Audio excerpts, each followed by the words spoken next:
இது மருதாணி பூ நிறைய பேருக்கு தெரிஞ்சிருக்கும். தெரியாதவங்க தெரிஞ்சுக்கோங்க. இந்த மருதாணி பூ வந்து மன அமைதியை தரும்னு சொல்லியிருக்காங்க. பொதுவாகவே மருதாணி வச்சா அது ரொம்ப நல்லதுன்னு சொல்லி பெரியவங்க சொல்லியிருப்பாங்க. தெரிஞ்சிருக்கும் எல்லாருக்குமே. இந்த மருதாணி பூவை மெல்லிசான இந்த செடியிலேருந்து பறித்து அதை கழுவி சுத்தம் பண்ணிவிட்டு மெல்லிசான ஒரு துணியில் வச்சு மூட்டை மாதிரி கட்டி அதை தலைக்கு வச்சு படுக்கிறப்ப நல்ல தூக்கம் வரும்னு சொல்லியிருக்காங்க. ஏன்னா மன அமைதி இருந்தாலே நல்ல தூக்கம் வரும். எந்த ஒரு சிந்தனையும் இல்லாமல் நல்ல தூக்கம் வரும்னு பெரியவங்க சொல்லியிருக்காங்க.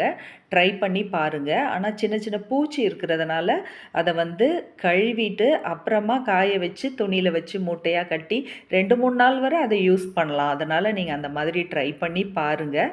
தூக்கம் வராமல் இருக்கிறவங்க இந்த மாதிரி தலகாணி பக்கத்தில் மூட்டையாக முடித்து வச்சு தூங்கி விட்டு வர்றப்ப நல்ல தூக்கம் வரும், மன அமைதி கிடைக்கும். இது ஆரோக்கியமானது. மெடிசன் எடுத்துக்கிறதுக்கு பதிலாக இந்த மாதிரி செய்யலாம் ஃப்ரெண்ட்ஸ். தேங்க்யூ.